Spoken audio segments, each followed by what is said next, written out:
কার বিরুদ্ধে কোনো খারাপ কথা বলতে চাই না, তবুও ধলাসে যখন আসছি, এই ধলাস গ্রামে একটি বেঈমান,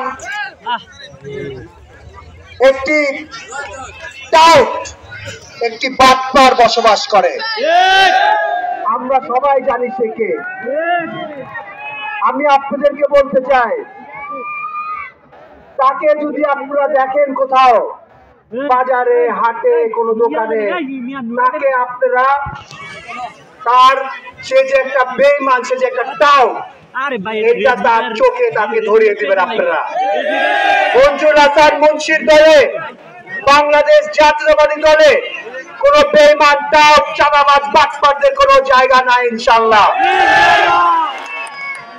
এবং আমি আপনাদেরকে বলতে চাই যে এইসব টাউট বাটপারদেরকে আমরা কোনো সময় আমরা জায়গা দিব না আমাদের দলে ইনশাআল্লাহ।